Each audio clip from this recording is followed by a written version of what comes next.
Good evening, everybody, and welcome to Art Deco Society UK's webinar, Dive In, the Lido and Swimming in the UK, Part 2. Sport is the theme for this year's International Art Deco Day. So this is why we chose to focus on Lidos and swimming. We had so many interesting potential speakers lined up that we decided to split our celebratory event into two parts.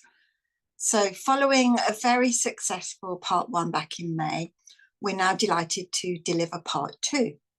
We have another 4 inspiring speakers lined up: Chris Romerly, Emily Roberts, Dr. George Townsend and Anna Maria Mullally. And we're very excited to have you all with us for this tonight.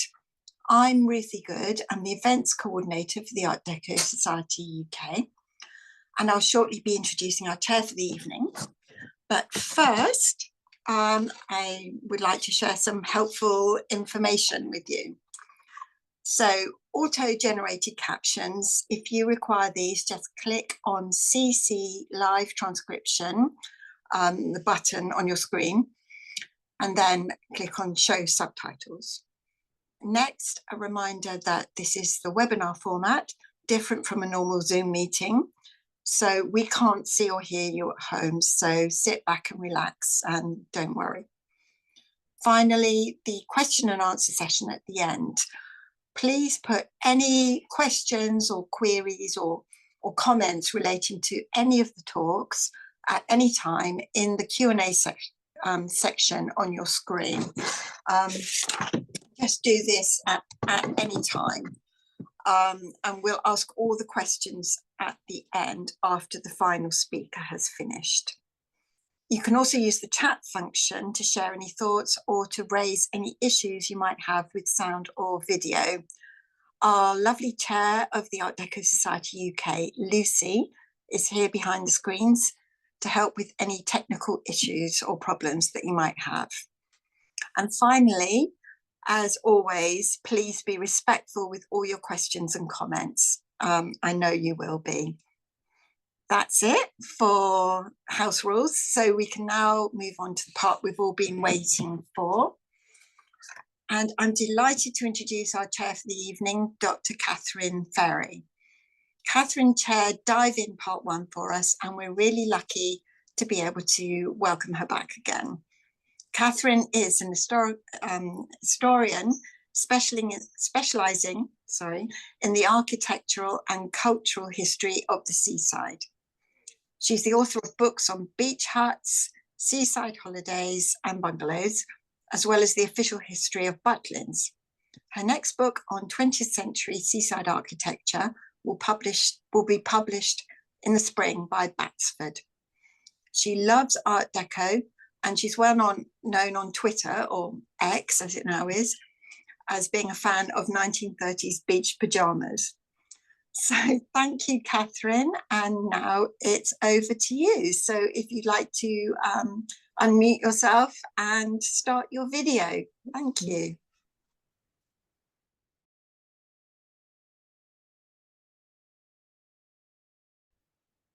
Thank you very much, Ruthie.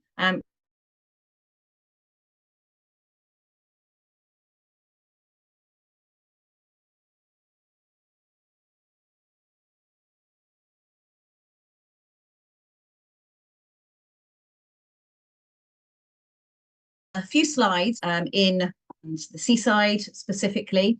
This first slide captures the moment in which I became interested in the seaside, or perhaps a little bit obsessed by it. And that took me on to, where we are today, really. So this was 1998, Herne Bay in Kent, and I fell in love with beach huts. And I got so excited about beach huts that I decided I would uncover their history and write a book about it. Eventually wrote 2 books about it. But that was the moment when I took this photo that my life kind of went in a different direction. And uncovering the history of beach huts meant uncovering the history of the British seaside, really. And so I put these 2 pictures in to give you an idea of what a difference a century makes in terms of our attitudes to the sea. because in the 1830s, people were entering the sea using bathing machines, these wheeled changing rooms. And then in the 1930s, we're talking about the era of sunbathing, healthy living, and of course, huge lidos. And this wonderful picture from Weston-super-Mare of this, I hate to use the word iconic, but it kind of is. It's this amazing concrete diving stage that sadly was demolished in the 1980s. But the fashion for lidos actually started before the interwar era.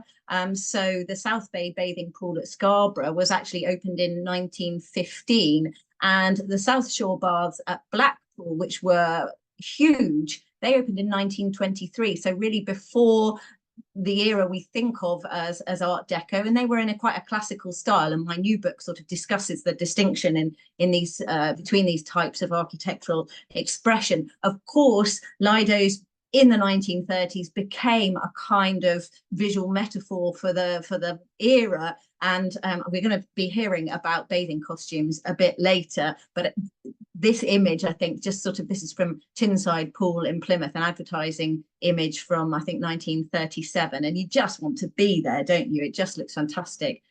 Some of the biggest lidos of the era were at the seaside. And you think that's a bit counterintuitive, really, because you've already got the sea there. Why do you need these bathing pools? Well, of course, bathing pools don't have tides in them, and that means that you can use them all the time into the evenings. There was often floodlighting on these places. Orchestras played, so quite a different experience to sea bathing. And I've got here New Brighton bathing pool, one of the largest, Portobello, the largest in Scotland, which actually benefited from heated seawater because there was a giant power plant next door, so they could make use of that. And the wonderfully named Super Swimming Stadium at Morecambe in Lancashire is bottom left there. And this was absolutely vast. That I think was demolished in 1976. And this is a story, all of these three lidos are gone, sadly. Another crucial space for lido's popularity was the holiday camp. And Ruthie mentioned that I wrote the history of Butlins, and I think this image promoting Clacton-on-Sea Butlins in 1938 just tells you an awful lot about how significant the appeal of lido life was, that image of the diver was really used to sell the camp as a whole. And indeed, there was one holiday camp in West Sussex that was actually called the Lido. And you can see that in this picture here. It's at Rustington-on-Sea near Littlehampton, absolutely focused around the open air pool at its heart.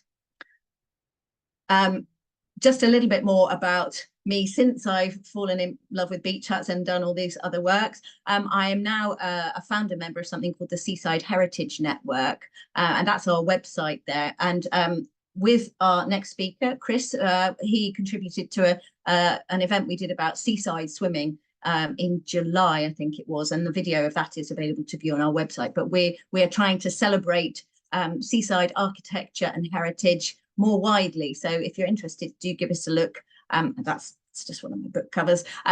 But we are staying with the seaside. That's my little bit done.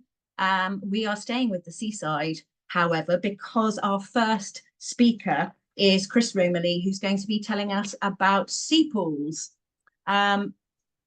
Chris is an architect, co-founded Studio Octopi in London, and their firm specialises in new and restored outdoor swimming sites and pools worldwide. So it's a very enviable job. The practice focuses on water access rights, particularly in cities. And Chris is a globally recognised expert in urban swimming and tidal pools. So we are very lucky to have him joining us this evening. His 2023 book was published by Batsford. It's called Sea Pools, 66 Saltwater Sanctuaries from Around the World. And I should now add his award-winning book. He is a fellow of the Royal Society of Arts and co-founded the National Future Lidos Network. We heard a little bit about that in the Dive In Part 1 talk in the summer. and he's also involved with the Global Swimmable Cities Alliance. So an extremely knowledgeable person to start our yes you are, Chris, to start our evening. So Chris, if I hand over to you. Brilliant. Thank you so much, Kathryn. Thank you. I'm going to hopefully share my screen.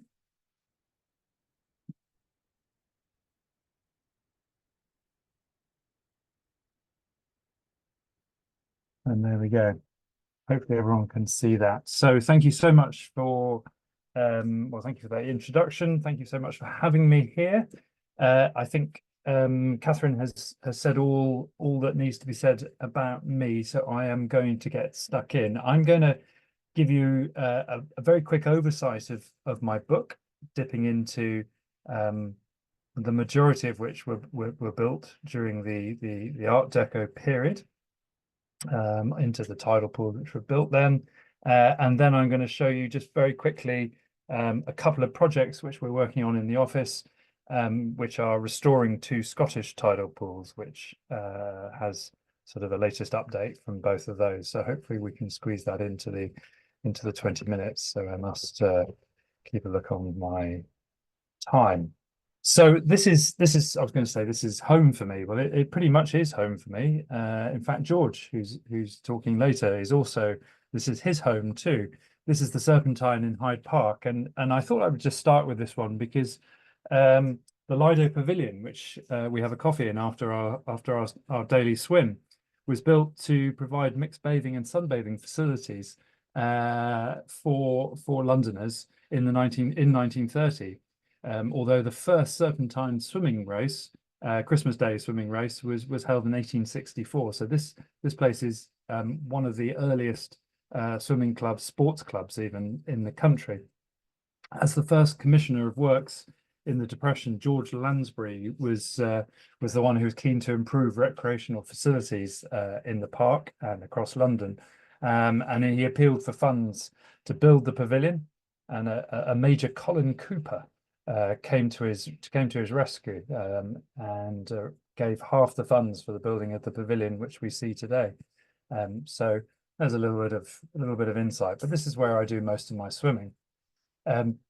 My swimming projects have really been was sort of the catalyst for them was this project called Thames Baths, which was the plans for a floating Lido on the Thames, which is another story. And most definitely not a seapool or a 1930s thing, but it sort of sets the context. As Kathryn mentioned, I'm also the founder or co-founder of Future Lidos, which, if you haven't had a look at, do have a look in there. There's about 70,000 words of how to start up a Lido campaign and how to run a Lido from nothing. It's a fascinating group, and it supports about 40 campaigns across the country for new swimming facilities, from Lidos to tidal pools, across the UK and Ireland. In a similar vein, swimmable cities is something which has emerged over the last 6 to 8 months, and it is doing much the same thing, except this is championing access, or better access, to clean urban water, a very important and topical issue at the moment, given the pollution problems. And this is a network of activists and swimmers from across the world, from Australia through across Europe mainly, and into the States, South Africa, and we're all campaigning to increase access to swimmable water. So my book, which, as Kathryn kindly said, was published last year, and it has a cross-section of pools from around the world. Not all of them. I still have another 200 or so stashed away on my OneDrive. I was lucky enough to win an award for it earlier this year. So I'm going to divide up the talk into just some of the key aspects of it, and I'm going to start with the favorite one of design. So when I started this book, I grappled with various seawater pools, ranging from Jubilee Pool to to these sort of rocky outcrops which have emerged, on some of which are barely distinguishable from rock pools. But there are always subtle differences within the typology. So I specifically chose pools which were placed within the intertidal zone, so between the high tide and the low tide. I tried to avoid the pools which were pumped, solely relying on the pump to get the seawater into them. And they had to be man-made additions or adaptations to the coastline. So not natural rock pools, and as I said, not like Jubilee or Stonehaven. I think one of the most exciting things about these pools is that it is a liminal space in the intertidal. And I love the fact that these pools are so fragile and vulnerable. It feels like that whenever you go to one, it feels like nature is desperately trying to seize back and dissolve the concrete which man has placed to trap the water to make it safe. And I think these are why these are very different to lidos or other swimming facilities. But why did they build them? Well, majority of them are problem solvers. In fact, pretty much all of them are the root of why they happened. They were problem solvers, and they're always about providing safe access to water. As Kathryn said earlier, like coastal lidos, this was a place where it wasn't impacted by the tide or the rocks or the natural geography of the site. It was a safe haven. So I'm going to flick through just a few of the reasons of why these happen, or the different types of why they happened. So first up, we have sort of rocky ones. So they were often built on rock plateaus where it was difficult to get into the water. Some are cradles within the rock landscape, so they were sort of excavated, but they, as I said, they always needed to, for my categorization anyway, they needed to have some human element added to them. You can see this in this one in South Africa. Here we have one in the Canary Islands, which is beautifully cut into a lava flow.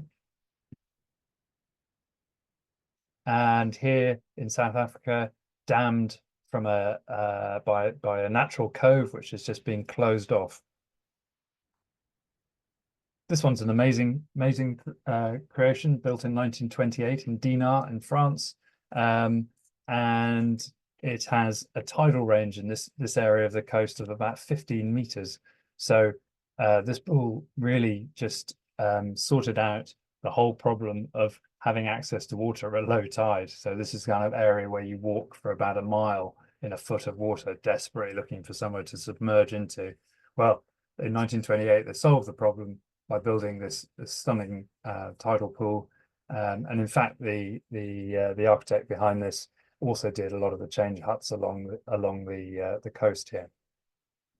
Here's a better shot and just a little bit of local history. This house on the top here, I don't know if you can see my pointer, but then the top left-hand corner is the house which is supposedly inspired Hitchcock's Psycho house. But of course, the other reason why these were built was to protect the swimmers from being eaten, from nasties in the water. So this is South Africa, and this stretch of the beach is well known for great whites. And so they built numerous pools along this coastline, and always made them a wonderful experience to be in. I mean, the water is incredibly cold also on this coastline, so this was another reason. This one is truly magnificent. It had blowholes, it had concrete posts. You can just see some of the outer edge a bit serrated. Those were wave splitters to create a visual and sort of audible treat while you were swimming as the waves hit the walls. It had islands, and then there's plunge pools that are in the islands, and fountains as well. Quite extraordinary. But then there are rule breakers as well to my sort of categorizations. This is Powfoot Tidal Pool up in Scotland, built in 1899. Edward Brooke, who instructed William Tilburn, who was his engineer and contractor, instructed him to build a tidal pool to rival Blackpool. He imagined that Powfoot could be the next great holiday destination. However, he seems to have overlooked the fact that the area is inundated with silt and mud. As you can see, this tidal pool not looking its finest. There were square timbers, cobbled stone paths around the outside, and it had a concrete base. It's about 34 meters in diameter and about 1.25 deep, with twin pools and a sluice for the silt. So it is thought that it was twin pools, not necessarily to keep men and women apart, because of course they were swimming separately in 1899, but merely as a clever, cunning trick to try and overcome the mud and silt, which clearly didn't work. It was built for about £1,000, which was twice the budget set aside for it. Like all good architecture, it costs a lot. It was claimed to be incredibly popular. However, in my research and also talking to the estate who own it still, there are no photos of anyone in the pool, which leaves one to wonder whether it was quite as popular as as was reported. There was a plan for a second pool, also along this coastline here, which would be even bigger, but probably the welcome arrival of World War II saved Edward Brooke's pockets from pouring more money into the mud and silt, and it was never built. In my research and travels, I've realized that these pools do more than just offering a place to swim. They are often the heart of the community. I sort of group them with the pub or maybe the village green or community centre. I think there's such an important part, and there's often I found that these were just places to meet, and often people weren't there to swim. They were there to have a coffee, to chat, catch up with a neighbour. So that these are really important places, and places of connection with the environment, but also connection with local people. One of my favorites is this one here, which was built by the architect Renaz, I think his name is. I just got slightly concealed from me.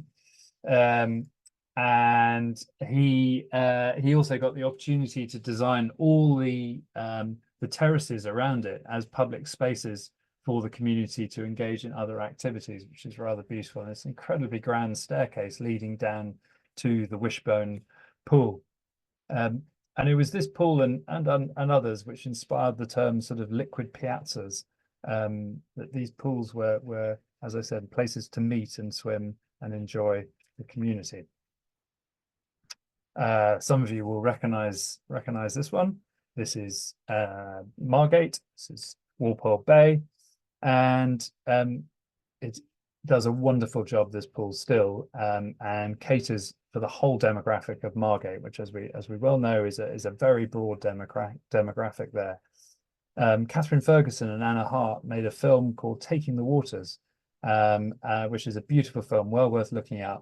And it tells of their findings into the restorative power of seawater soon after Brexit, when racist and xenophobic attacks spiked in the local area. And I just wanted to read a quick quote from that as well. Down at the pool, Kathryn and Anna found relocated Londoners, Polish grandmothers, Nigerian families, Romani teenagers, and Kentish schoolboys, all stripped of their clothes, shivering in the chalky green waters. Their differences were washed away, and the restorative nature of the seawater and pool united them, which I think is a lovely piece. In Belmullet, in the west coast of Ireland, this is a slightly more recent pool, but captures this magic moment. So I popped over to see this a year or two ago, and it is literally quite as this photo shows, a concrete basin plonked on the beach in a small village, which probably the next stop west of here is New York. So we're right on the edge of Ireland. And it's free to use. There's no pay facility or anything like that, and it's run by volunteers. However, it was built in the 80s, and about 10 years ago, there was a problem with the top surface, the apron of the pool, that began to become very worn.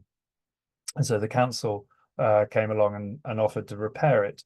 What they didn't really take into account when they repaired it was the fact that as soon as you raise the wall, you are potentially rising above the mean or the high water mark, so restricting the amount of water that can get into the pool. And so now, during the summer months when there's less of a surge in the sea, quite often the high water mark doesn't refresh the pool water, and so once a month they need to clear it out. And this is a very, very quick little glimpse of the community at work, having cleared out the pool, now enjoying the refilling of the pool on the spring tide, which is, for me, what it's all about. So through an unintentional, slightly disappointing repair works, you have something which unites the community every time the pool fails or needs a clean out because of its failure to do its job properly. So I'm going to move to politics of bathing. As we probably all know, swimming has never been too far from politics. Today, access to pools, learning to swim, and our relationship to water all are incredibly complex, and particularly so because we're an island nation, which makes it equally crazy that we seem to struggle with all of those. My work at Swimmable Cities and Future Lidos is hopefully tackling some of these issues and making us more aware of the benefits of swimming, but we won't get into that. Pool closures are always on the agenda, and it isn't only the UK with these problems. Across Europe, pools have been closing because of the energy crisis, because of the cost of running them, and it is such a false economy. The benefits of swimming have never been denied, and yet we still put ourselves through these ridiculous scenarios where pools are closed. The links with well-being and luckily a gradual increase in social prescribing are keeping things ticking along, but we all need to do more to keep our local pools and swim sites open. And we also now have to deal with pollution in the natural waterways, which is coinciding with an exponential growth in people actually wanting to get into natural water, which makes it all very bleak and very political, which I'm sure other sports have problems too, but it just seems that swimming always gets a kicking. But there are times, or there were times, when things were looking good. This is one of my favorites as well. This is down in Cornwall. This is Lady Bassett Baths, built in 1782, and built at the height of the saltwater fad, I suppose, and one of the earliest UK man-made tidal pools. It was built around the time when bathing in and consumption of seawater was celebrated and encouraged. Brighton, Scarborough, Margate were all wellness resorts for the wealthy. And as Kathryn's already mentioned, bathing machines and seawater hospitals often popped up along the coast for those that could get there. But bathing remained a segregated activity. Men bathed naked all the way until 1860s, possibly a bit later than that. But anyway, women bathed clothed, and only occasionally were allowed to use the men's pools. So when Lady Bassett moved down to Portreath, she wanted her own Brighton baths built on the beach, and the estate's stonemason carved 8 pools, 7 which were of the size of a bathtub. They were built at different levels on the beach, so that she always has access to fresh tidal water up and down the beach. By 1823, sorry, not by 1823. In 1823, 3 pools were built at Tunnels Beaches in Ilfracombe. Sadly, only the gentleman's pool survives.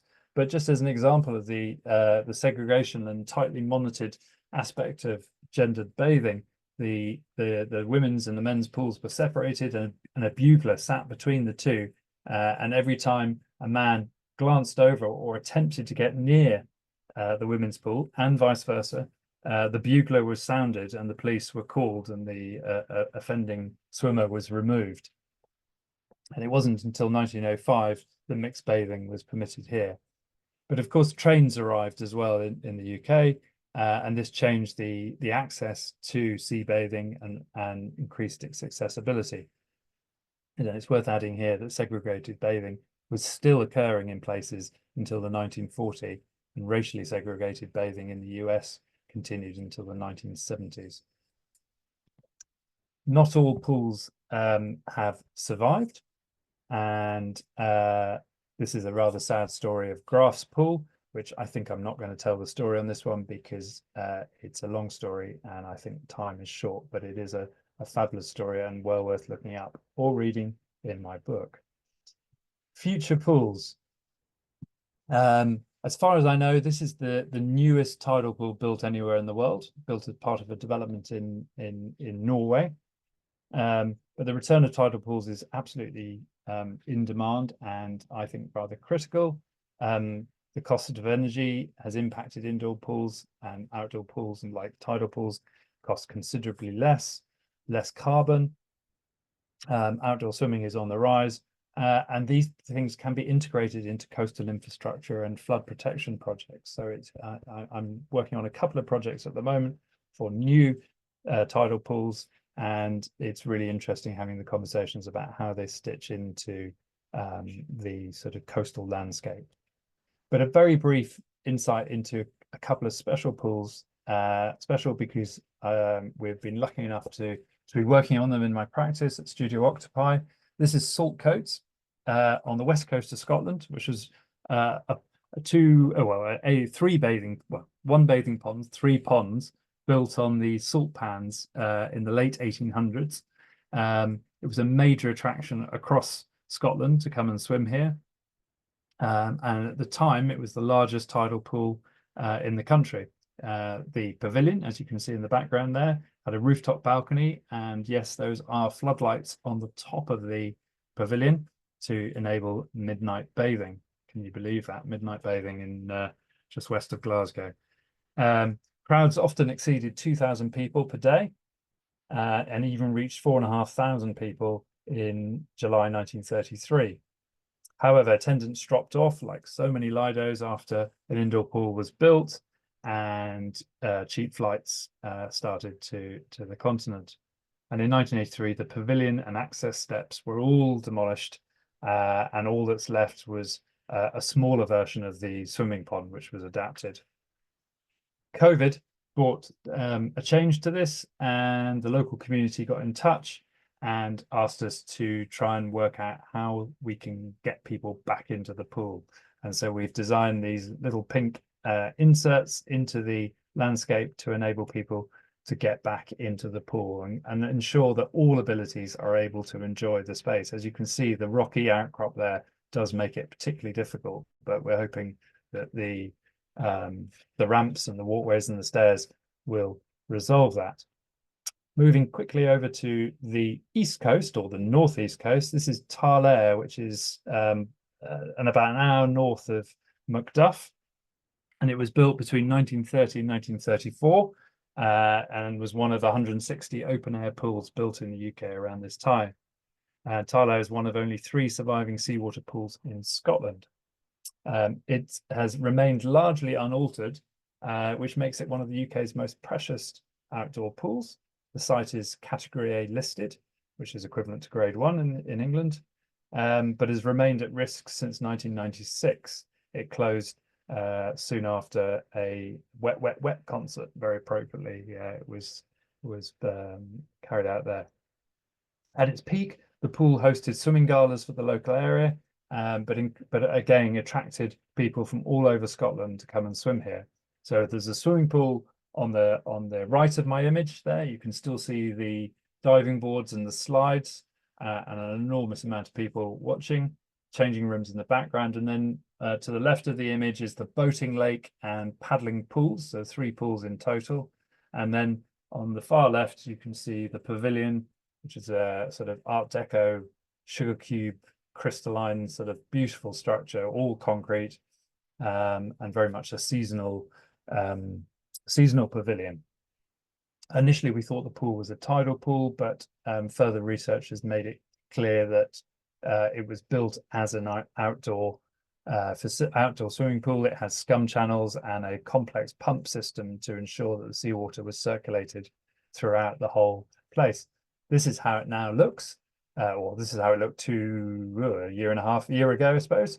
And we're now doing this to it, tidying it up and making a new extension, replacing a nasty 70s extension, which was added on to the right-hand side. Some very recent photos of what's happened, restoring all the lovely peppermint green crital windows, restoring the paneling on the inside. Yes, it was that green color. And then adding our little addition, which hopefully references Art Deco and the essence of the magic of these buildings, but also giving it a little bit of something else with this big round window, which gives a gorgeous view from what will be a community workshop and cafe facility. And that is all. Just to say, my next book is on diving boards. Thank you very much. Thank you, Chris. That was a superb start. It's very nice to know that you're taking care of lots of the pools that are still very much loved, and just stunning photographs in your book. I mean, those are just beautiful.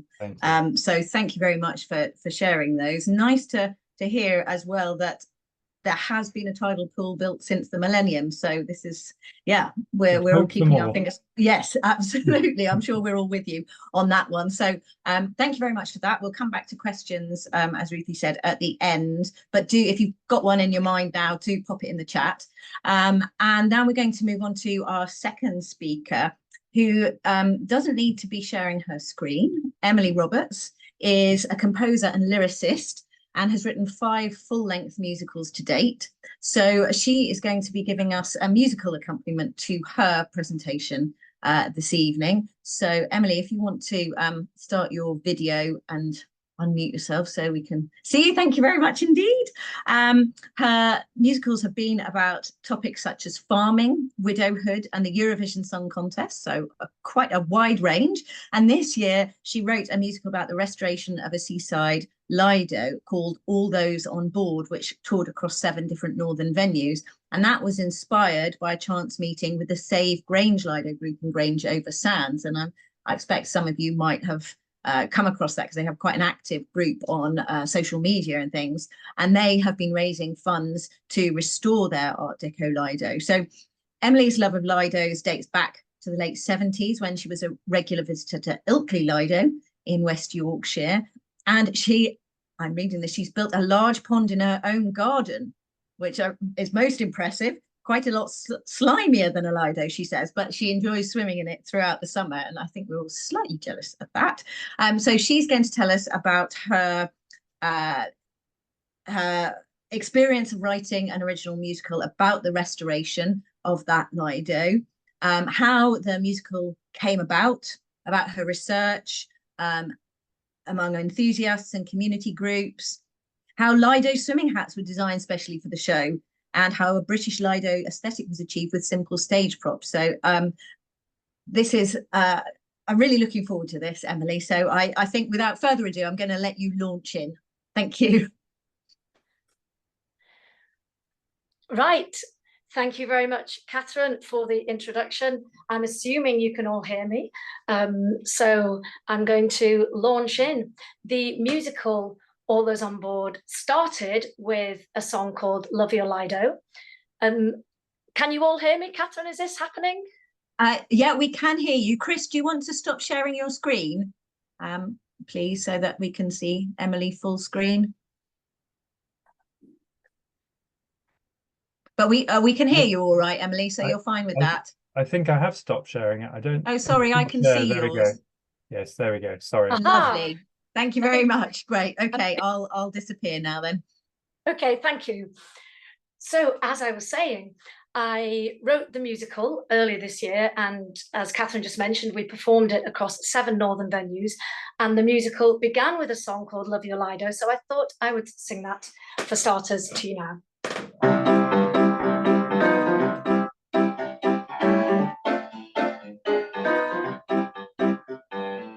Everybody loves a Lido. When the sun shines, that's where I go to dive into the water so blue.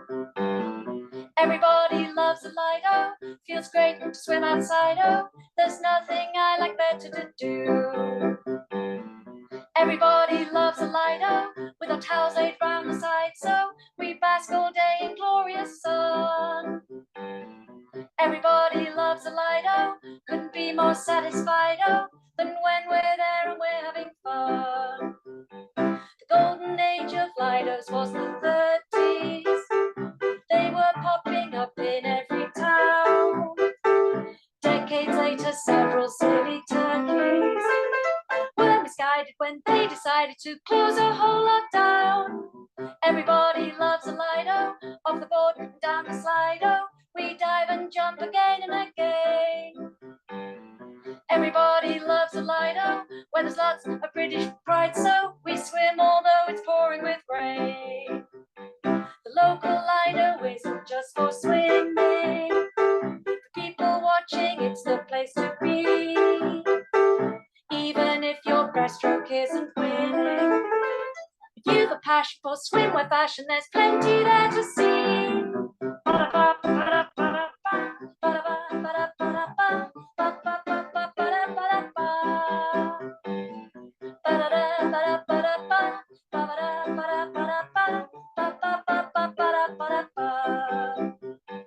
Lidos are enjoying a revival. A handful have been opened just this year. The future's looking good for their survival. Now the nation's appreciation for swimming is quite clear. Everybody loves a Lido. This fact can't be denied. No, can think of nowhere better to be. Everybody loves a Lido, where our joys are multiplied. Oh, especially when it's next to the sea. Especially when it's next to the sea. Woo! So that was the opening song, Love Your Lido. And the musical that I wrote earlier this year, as Kathryn alluded to in the introduction there, was actually inspired by the story of Save Grange Lido. I happened to be visiting my mother, who lives in Grange over Sands, back in November 2021. And there was a kind of like a fair going on, and the members from Save Grange Lido were there, and I got chatting to them, and I came away thinking, just feeling really inspired by their story and by their drive and by the kind of community aspect of their group. And being a writer of musicals in my spare time, I thought, oh, that would actually make a really good storyline. And it wasn't until 2 years later, so just at the end of last year, that I thought, actually, I need to get on with this. I've been sitting on it for 2 years. And so I did. And I'm just going to show you the poster here for all those on board.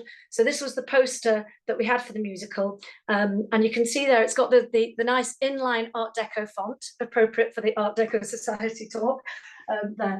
So when I began writing it, one of the things I did was I looked into a lot of storylines, or rather stories of groups who had restored Lidos in recent years, so ones that had been closed, as Chris mentioned earlier. You know, a lot of closures in the 80s and 90s, and because there were in the heyday of Lidos, there were over 300 reported to have been in this country, and then at the turn of this century, it was down to 120 something, 130. It's hard to get an exact figure, but along those lines, so many closed. And the four I read a lot on were Portishead, which actually was on the brink of closing but was saved by the local group, and a TV makeover, which is very interesting to read about. And there's an hour-and-a-half video on YouTube all about it, which is really fascinating stuff if you're into that kind of thing. And then Saltdean Lido in Brighton was closed for 7 years. There was Tinside in Plymouth that was 13 years from closure to reopening. And then Cleveland Pools, which many of you will have heard about, that opened last year after 39 years of closure. So it can happen. Now, I worked closely with Save Grange Lido and also the Friends of Otley Lido. I ended up crossing their path because they got wind of my musical and I got in touch with them and I attended a meeting. And what struck me about the stories I read about and also the groups I met up with was the passion of just a few individual people that were prepared to put so much into these projects. They cared so much about the community aspect of a Lido and what it meant to the town people that they were prepared. And sometimes it was, it was a group of like 6 or 7 people that really did all that work. Now, in my musical, which was fictitious, it was loosely based on the story of Grange over Sands, in that it was about the restoration of a northern seaside Lido, but it was based in a place called Bingham by the Sea, which I just made up, that doesn't exist. And the characters were all fictitious and so on. So in my story, I wanted to focus on that real sort of community aspect. So I had a group of 7 people at the beginning of the musical that were in this group, the Save Our Lido group. And by the end of Act 1, they'd gathered steam and there were 12 of them all together. There's a reason there were 12, which I'll reveal later on. But one of the stories, and it's the title story of the musical, All Those on Board, is a song about all the things they've been doing, all the charity things. And any of you, this doesn't have to be Lido related, any of you who have worked for worked on your local charity committee, village hall, whatever, this song will resonate with you, I think. So this is All Those on Board.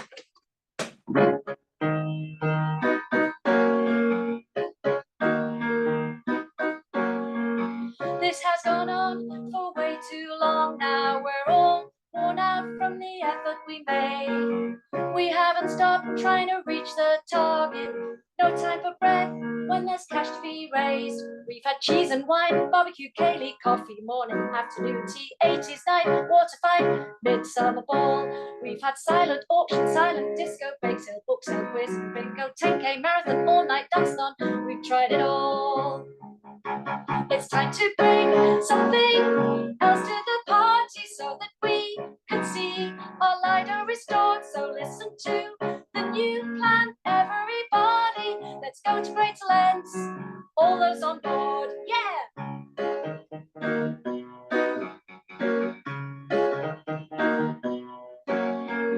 Been raising funds for over a decade and still it seems we're way off the mark. We have big plans, but not big investors. We've got the fire, but we need the spark. We've had Santa fun run, cat and dog sitting, bring, buy some charity knitting, concert walk, historic talk, swim-a-thon. We've had shaving heads, donating hair locks, marrying open money, swear box, painting faces, duck faces, the list goes on. It's time to bring something else to the party so that we can see our Lido restored. So listen to the new plan, everybody. Let's go to greater lengths. All those on board, yeah.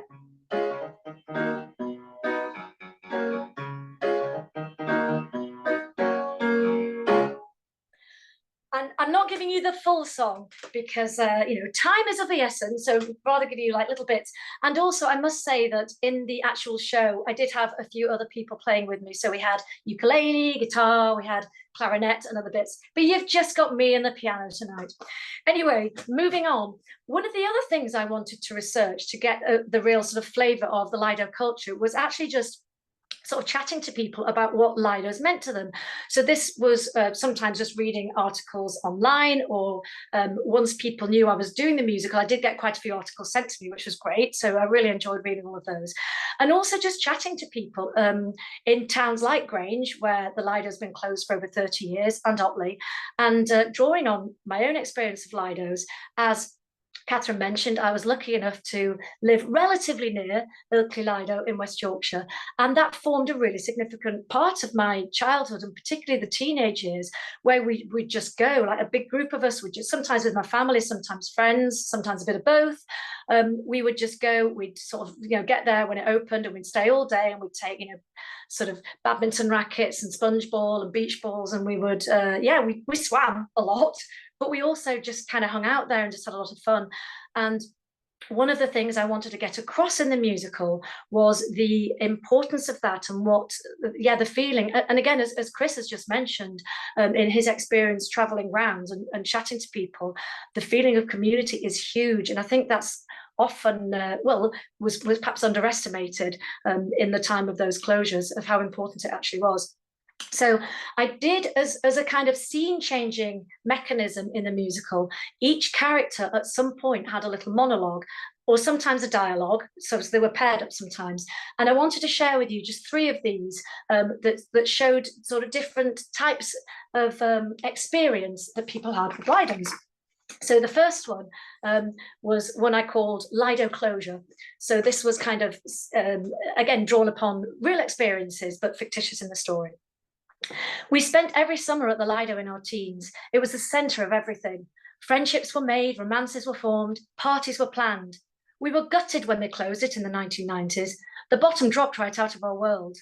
We tried meeting on the prom, but it just wasn't the same. We even tried making a pool in Jack Hooper's dad's field by digging a big hole. When we filled it with water, it was a horrible brown colour, so no one went in. My parents split up the same summer, and my little sister couldn't stop crying. We all thought it was because of the divorce.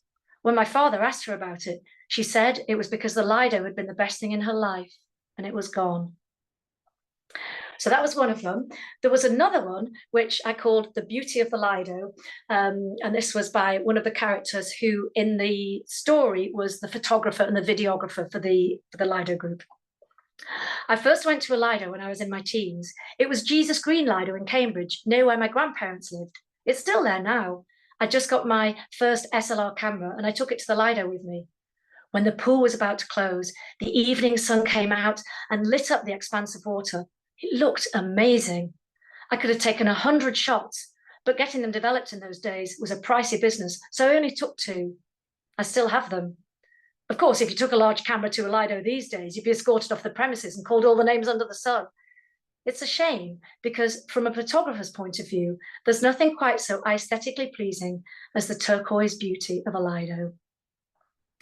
And then the last one, which was very much, this was the chairwoman of the group saying this one, and it's actually, this came from me and my own experience. So she was referring to Bingham Lido when she said, I never actually swam in Bingham Lido. I grew up in Yorkshire.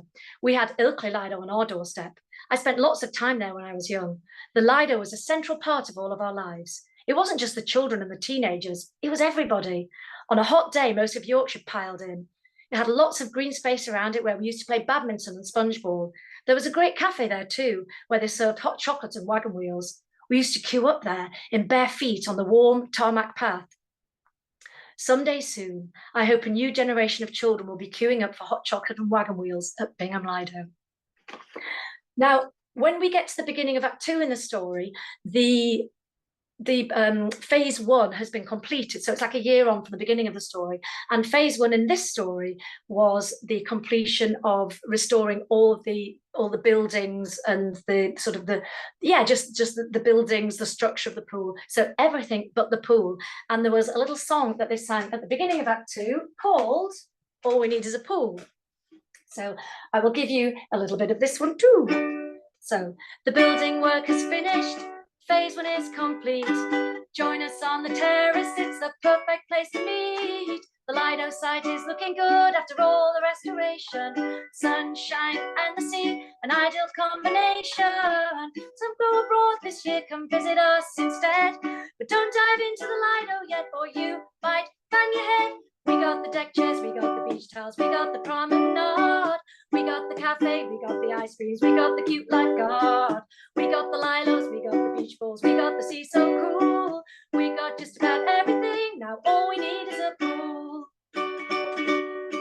The contractors have been and gone, the phase 1 work has ended. Come and see the Lido site, it's really rather splendid. The Art Deco changing rooms have never looked so great. They've not been seen for 30 years, but it was worth the wait. No need to go elsewhere, just sit here on the deck.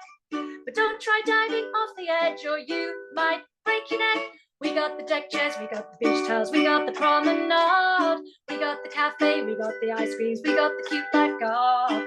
We got the lilos, we got the beach balls, we got the sea so cool. We got have just about everything. Now all we need is a pool. So that was our beginning of Act 2, with us all sitting on our deck chairs with various instruments, which is great fun. Now, talking of deck chairs, I just wanted to say a little bit about how we sort of created the look on stage. Because we were traveling around 7 different venues, we couldn't be taking great lumpen scenery with us.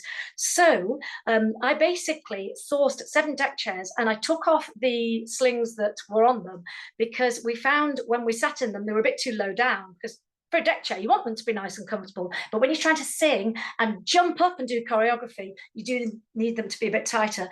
And I was very lucky. I happened upon some ex-Blackpool beach deck chair material in Harrogate. Here's some I prepared earlier.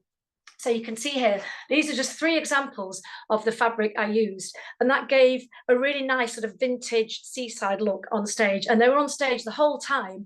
So they were used even when the group was having a meeting, or when people were actually by the sea, by the pool, whatever. And that was great. And we managed to get through 7 performances with only 1 slight deck chair mishap, but I won't go into that now. We also had lots of beach balls and umbrellas, but a real big feature of the musical was the hats. And I happen to have a very good friend who is a swimming pool hat designer as a hobby, and she runs a company called Cool Bathing. And she created this lovely hat. So I'm going to hold it as close as I can before it goes too blurred. And it says on it, "Everybody loves a Lido." And she used the ideas from the poster. So she's got the seaside railings and the water of the Lido and the Art Deco lettering. If I just pull that a bit closer, you can see it there. And then the life buoy for the O, which is on the poster as well. And she's even got the little stripy deck chair there, which of course, as I already said, featured on the stage. And that's Cara and Thomas from Cool Bathing. So if you like the look of this, they are for sale. If you just type in Cool Bathing hats online, that will come up for you. And one of the features of the hats was that they featured in the story. So in part of Act 2, the swimming pool group that were trying to get all the funding together actually created these hats. One of the characters designed them. And then as a special fun thing for the finale, we actually made 12, so 1 for each member of the cast, specially kind of seaside Lido themed hats that we wore in sort of like a fashion parade when we did a reprise of Love You Lido. Now, unfortunately, I don't have, 12 models ready to just put them on. So I'm just going to hold them up for you just to give a quick glimpse. I won't put them on because it would take too long. So we have the shell hat, and we have the life buoy hat. So that sort of went like that. We have some little starfish there that were sewn on. These are all made with felt. And then we have the bones of a dead fish. And we have a lilo. We have a beach ball. And we have the iconic red deck chair, complete with sand and sea waves underneath it. We have an ice cream there. And we have the obligatory stick of rock and a crab. There you can see that. And then I will put this one on because it has to really be seen on the head to be appreciated. This was the bucket and spade. There you can see you've got the bucket there and the spade there. So we wore these at the end, and then I'm saving my favorite till last. And actually I was in the musical and as one of the characters, and this was the one I wore, which is the seagull with a chip in its beak. So there you are. What do you reckon to that? It's a nice piece of handiwork, isn't it? So I will finish off by, oh, do I need to finish now? I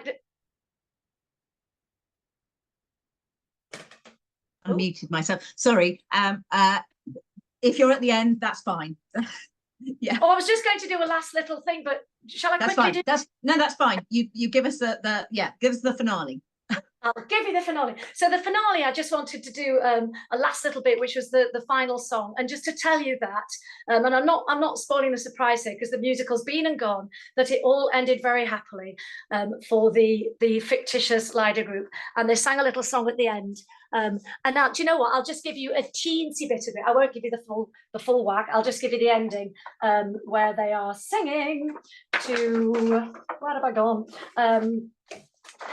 They sing, it's a song called Splash, and it sings about how they achieved their goal and how they'd all kind of stuck together. So I'll give you a little bit going into it. So it's History is peppered with examples of such bravery.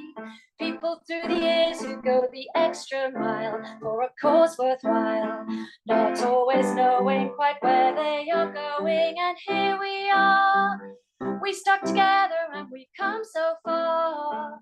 All the ups and downs we faced have made us see that just you and me, with shared perseverance, have made a big difference. And now let's enjoy the glory as we tell our story, which has the happiest end.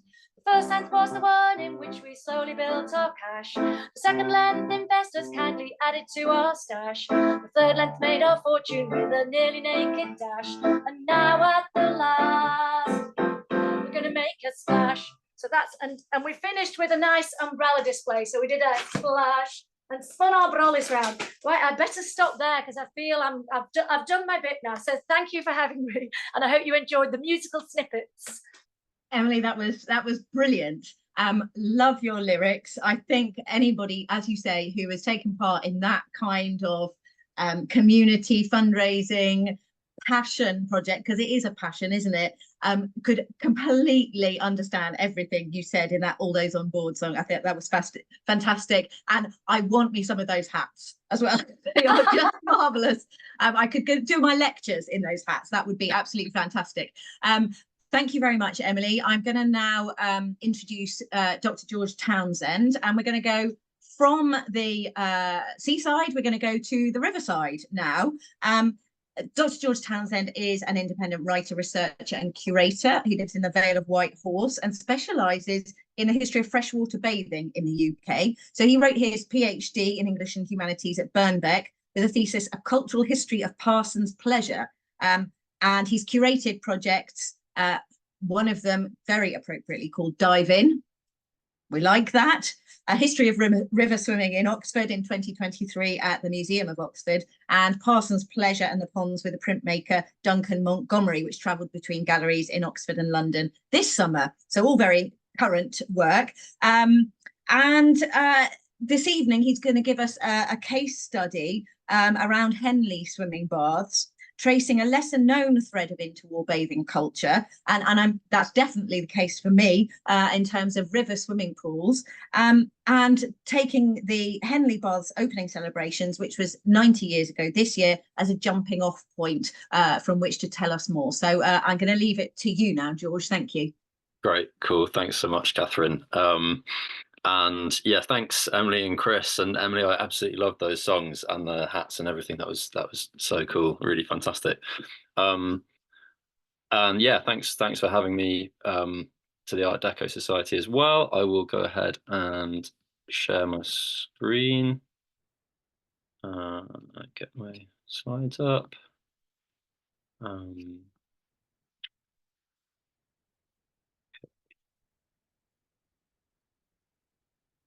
I will hope that that this works. So yeah, so my talk this evening is called Best Baths on the Thames, River Swimming in the Era of the Lido. And yeah, I'm gonna jump right in. So 90 years ago this summer, William Lee stood at the gate, boater hat in hand, resplendent in white shoes and trousers. A butcher by trade, he was also the mayor of Henley-on-Thames, so it fell to him to begin the evening's proceedings. He paused to smile for the camera and pushed the gate open to a round of applause. It was 5:30 p.m. on a sunny Saturday, just after midsummer, 23rd of June, 1934. Lee, his fellow councillors and the crowd that followed them into the enclosure were gathered to mark the completion of the Henley swimming baths, a facility designed by the borough surveyor, F.C. Wren, and sanctioned by the Ministry of Health at a cost of approximately £2,000, equivalent to today to a bit more than £100,000. In the talk this evening, I'm going to provide you with a deep dive into this specific bathing site, exploring the bar's design and opening events and historical kind of background and context. I'll then bring us up to date, looking at Henley's more recent history of swimming in the river, and I'll finally consider what's next for swimming in Henley, as well as putting some of this research alongside my wider work on the history of river bathing places. The baths were a triumph in today's terms of low-tech public luxury. At a time when cutting-edge artificial and sea pools were springing up across the country, the Henley swimming baths celebrated the simple pleasure of swimming in a river, framed as a pursuit that was mainstream, even glamorous, and yet for this Thameside town, also part of everyday life and leisure. Wren's design, at once functional and beautiful, embodied this ethos. Accessed via the Wargrave Road, the entrance gate was flanked by 2 brick and timber-framed attendants' hut booths. We can sort of see here. Oops, go back. And this entrance area bisected this kind of sweeping half octagon of changing cubicles, their floor level raised up to preempt the winter floods. The typical bather paid for entry at one of the booths, then made their way to a cubicle. Then, after undressing and donning their costume in private, they stepped onto a raised walkway. From there, past a white painted metal railing, they looked out over a broad sunbathing lawn extending to the water. Clustered at the centre of the bank, which was newly lined with concrete, were 3 pollard willows, surrounded by several ways in and out of the river, sets of steps, a low diving board, and the metal frame of a higher diving platform over to the right, which we can see over here. In the water itself, the bather had the choice of a shallow end or a deep end, within a cordoned off stretch of the stream, hefty white staves marking its corners. The opening event brought Wren's design to life with a variety show, a water cabaret compared by the English champion swimmer Jean Clilverd. Taking their seats in rows set out on the grass, the crowd first enjoyed a speech from William Lee, who proclaimed the venue the best baths on the Thames, to much agreement. A parade of London's leading mannequins, the contemporary term for fashion models, then exhibited the latest trends in beachwear before racing on aquacycles and demonstrating, quote, how to be lazy on a lilo. Jean Clilverd then performed a series of impressive feats in swimming and diving. The Russian emigre Alexis Chesnikov serenaded the crowd with his guitar from the top of the diving platform. And the evening concluded with Reading and Windsor swimming clubs going head-to-head in a game of water polo. Here's a recording of Chesnikov playing in his signature folk style. I hope this works.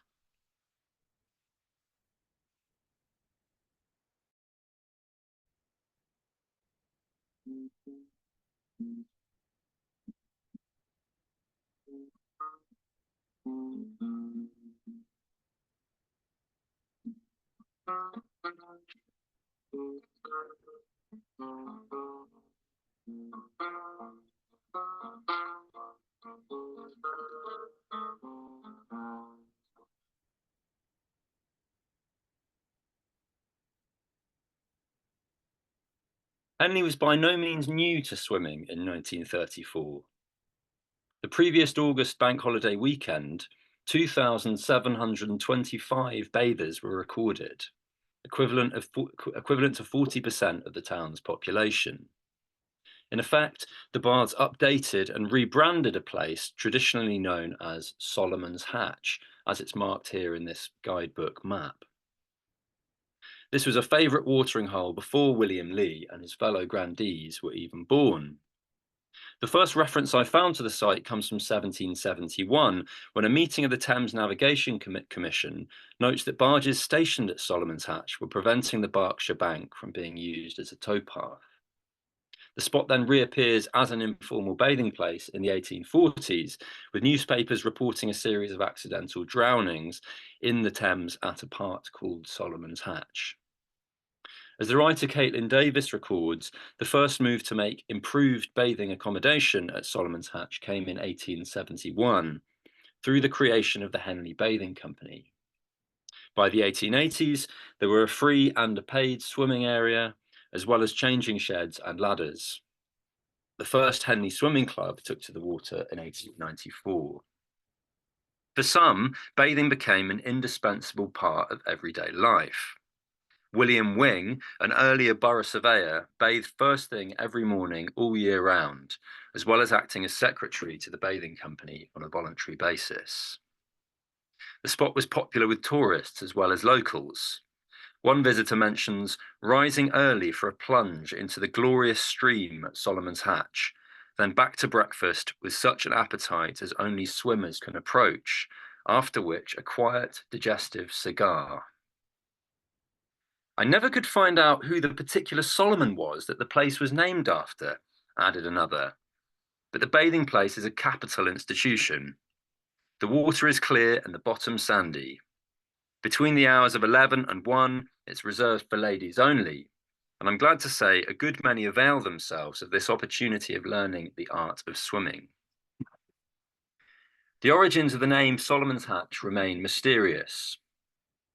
The entrance gates to medieval forests, such as the once vast forest of Windsor, were known as hatches, a term preserved in the names of nearby villages like Playhatch and Harehatch. As it happens, Hatch, the suburb of northwest London in which the swimming writer Roger Deacon grew up, has a similar etymology. All this might explain the second half of Solomon's Hatch, but why Solomon? A number of photos remain showing, number of photos have survived showing the Henley swimming baths from 1934 onwards, providing an insight into the bath's atmosphere during the summer. And here's a couple of examples of those from the River and Rowing Museum. By contrast, I found very little visual evidence of Solomon's Hatch. The best we can do is trace a general impression of the design using contemporary Ordnance Survey maps. So we'll have a go at that now. So here's a picture of the area in the 1870s. And I hope you can see my cursor. Obviously, it says bathing place here.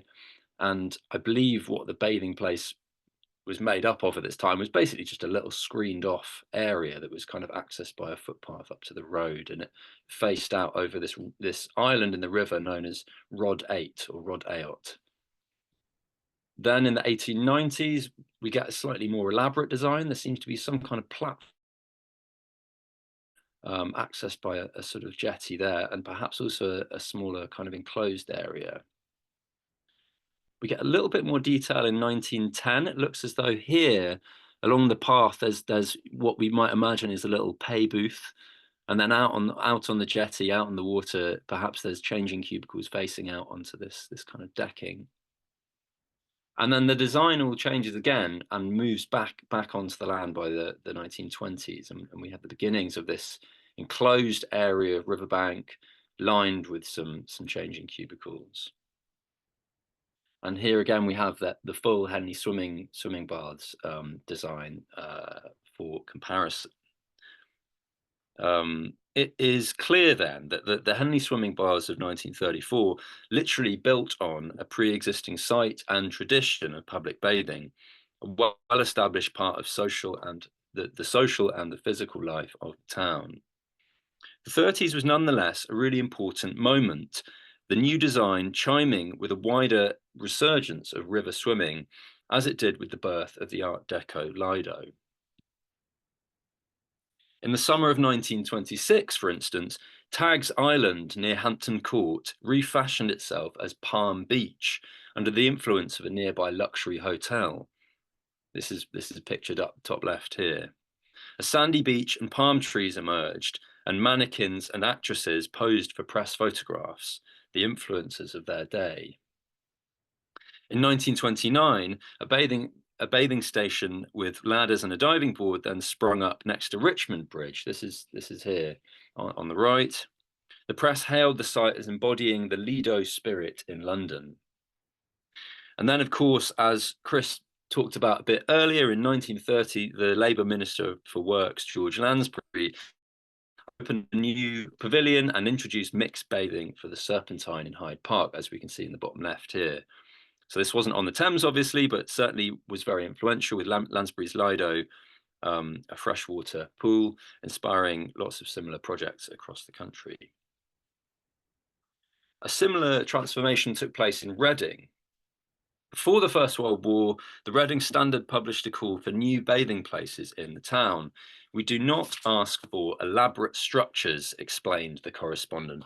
"We just want bathing places in the river where children and adults may learn to swim in safety, just as are provided at Wallingford, Henley, Oxford and Abingdon."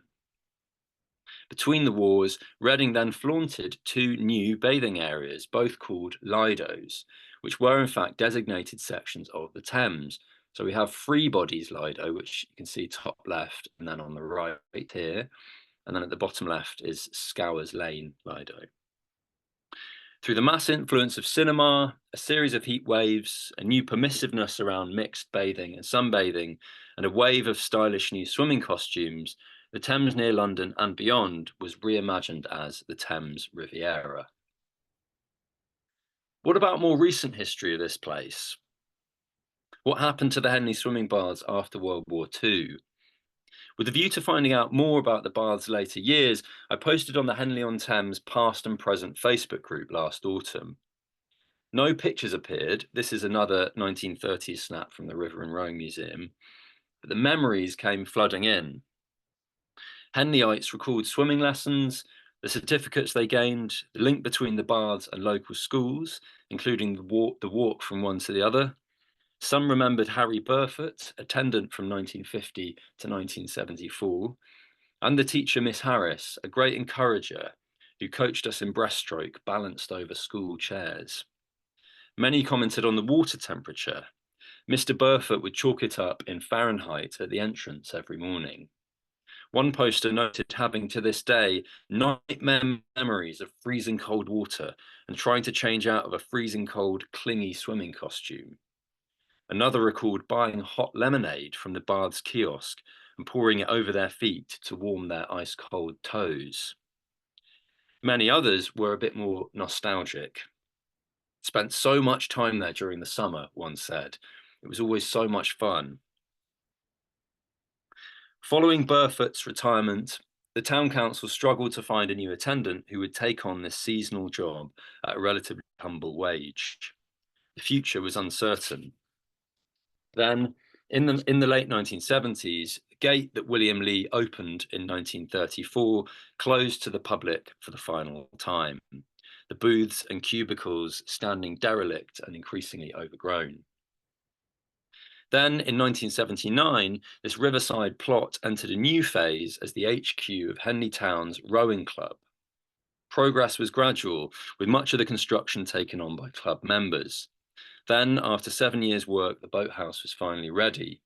Another opening revived the old home of Solomon's Hatch and Henley swimming baths, as the bathing place itself sank ever deeper into the realm of memory. Here's the rowing club today. Henley, meanwhile, never gave up on swimming. The Henley Open Water Swimming Club continues to take the plunge, and this summer marks the 20th anniversary of the Henley Classic, a popular organised swim following the same course as Henley Regatta. Other events include Club to Pub, a summer evening swim through the heart of the town. The swim honours history in setting off at Henley Rowing Club, site of the old baths, and finishing at the Angel on the Bridge pub, a long-time swimmer's favourite. The Angel has the good old riverside flavour of sanded floor and cheerful barmaid, commented a journalist in 1898. In the early morning, you'll find the bar requisitioned for rum and milk by bathers fortifying themselves for a swim from Solomon's Hatch or in the Marshlock pool. Swimmers have also campaigned for the health of the river in recent years.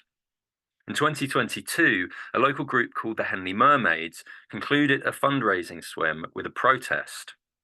In front of an audience of supporters and press, they called on Thames Water to end its record of sewage pollution while treading water among giant toilet rolls and turds. The bath's legacy is upheld too at the River and Rowing Museum, which faces directly out over Rod Ayot and the Rowing Club. Visit the museum's Henley Gallery and you can look up at the same entrance sign that generations of swimmers passed under on their way to the water. What does the future hold for swimming in this area? To find out, I met up last month with Joe Robb, one of the Henley Mermaids and a Green Party district councillor. Our meeting place was the Henley Rowing Club, where we sought out the remains of the bards and talked about the present state of play.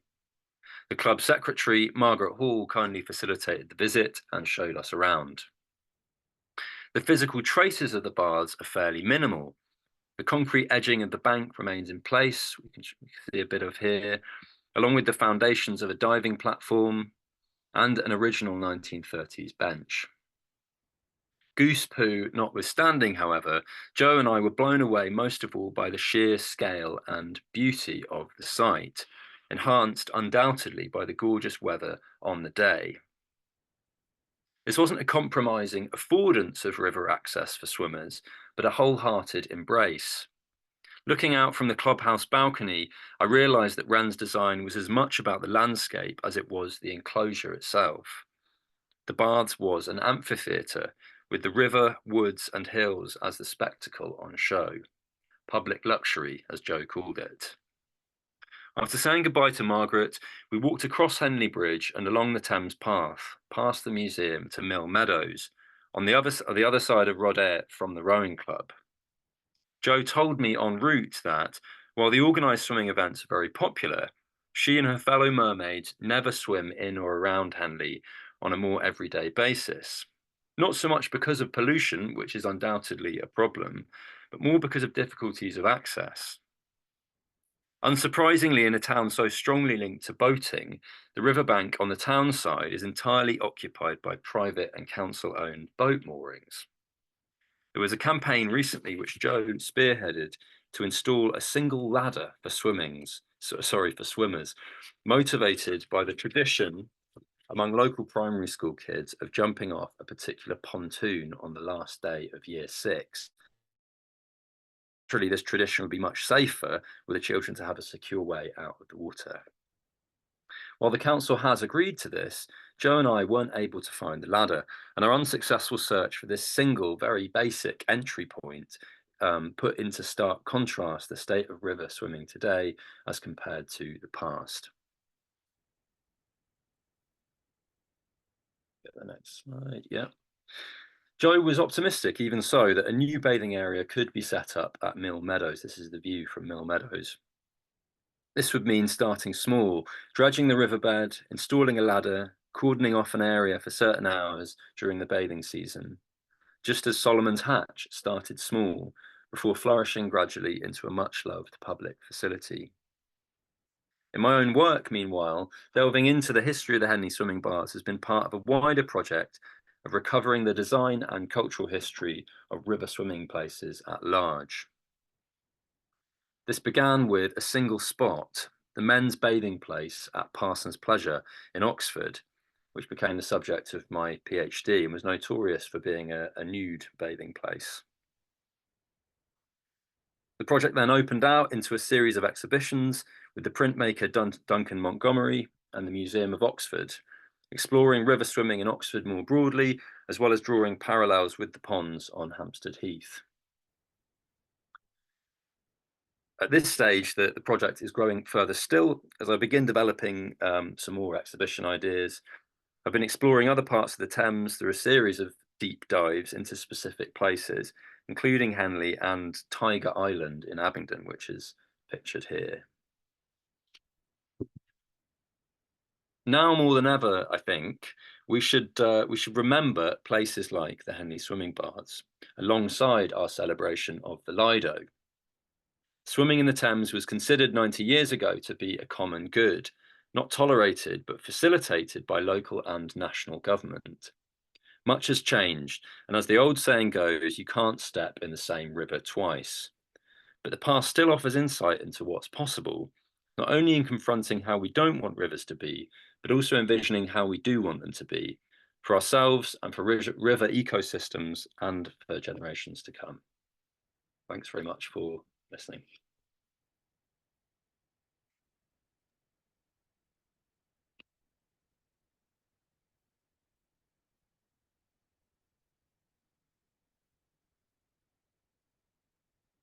Thank you very much, George. That was era, and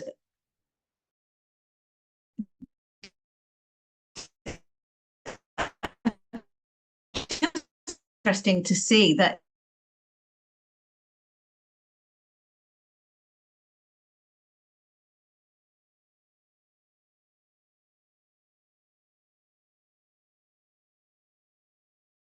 such a mass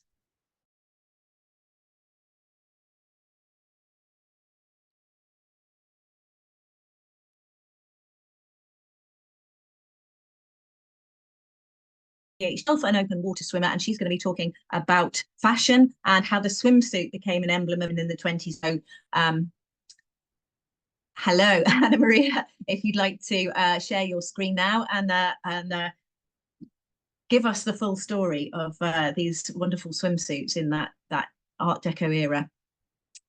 Thanks, Kathryn, and thanks to all the previous speakers, and to Lucy and Ruthie behind the scenes. Really appreciate your efforts this evening, and thanks to all the people who've waited on to this late hour. I doubt very much that you've been bored with what you've heard, and I hope that you won't be bored either in the next few minutes with what I've got to say. So I am going to talk to you a little bit about the role of the swimsuit in terms of bathing histories, and I'm doing it, I suppose, from the perspective of somebody who is a reasonably novice researcher in this area. I started out, like some of the other people tonight, as an open water swimmer myself. I swim in Ireland, in the southwest of Ireland, in County Cork, and sometimes in County Dublin as well too. And I've done some long distance swims. And it was in the course of those that I began to think about the history of women's swimming, particularly because I was encountering place names that were indicators of segregated bathing spaces. So I'm not here to talk really about the 19th century. I did want to think about the 1920s and 1930s more so. So the image that you see here is an image from my own collection of postcards and memorabilia, and it's a photograph taken on the south coast of England in the early 1900s. And you can see here you've got a group of people who are very relaxed, enjoying themselves at the beach, and wearing a swimsuit that was evolving. The sleeves are shortened, the necklines are beginning to lower. They are wearing some fairly interesting kinds of caps here, but those caps were going to be replaced in the 1920s by much sleeker models as well too. So also here from my own collection is an image of a group of girls about to head out having come back from a swim actually. Anna Maria, sorry, I've just got your sort of what folder page here rather than the actual presentation. Okay, let's try that again. Could you open that? Thank you. Of course. Because I'm dying to see your bathing costume pictures, so you just need to be on the right page for so that you're looking at the same thing as us. We could see your screen, so you were sharing all right. I'm just going to make sure that I have the right thing lined up. I don't want you to see my secret files at all. We don't want to see your secret files either. Okay. One sec. Right, let's try this again. And Ruthie or Kathryn, if you could give me an indication that I have got the right file up, that would be great. So, okay, I can see. You can still only see the outline, I think. Is that right? Yes. So you need to open up. Odd. Okay.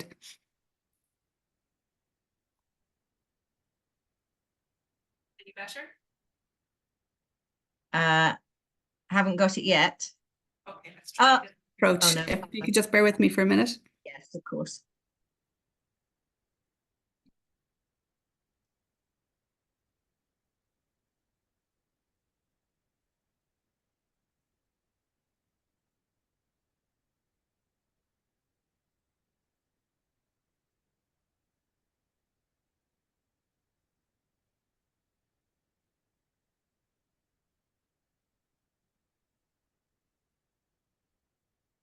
Gosh, it's absolutely on strike. One sec. when you go into the share screen, it should give you a sort of the options of what to click on. So you choose the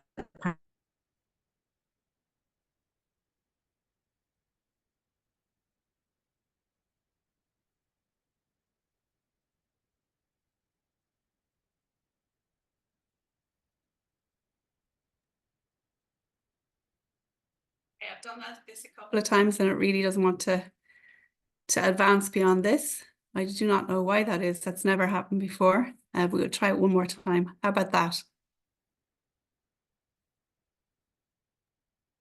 Yeah, it's Ruthie here. That is full screen. It's marvelous. Thank you, Anna Maria. Wonderful, Ruthie. Thank you. Okay, right. We'll trot on really quickly. So this was the first image that I referred to earlier of the group bathing together on the beach, which was an improvement. I mentioned the necklines and the sleeves shortening. I had moved on to this image here, which was the 4 girls who just returned from a spell at the beach. And you can see here that they're wearing still quite lengthy swimming costumes, nothing compared to what they would have been wearing at the end of the 1800s, which were quite frou-frou and quite gathered together and quite weighty.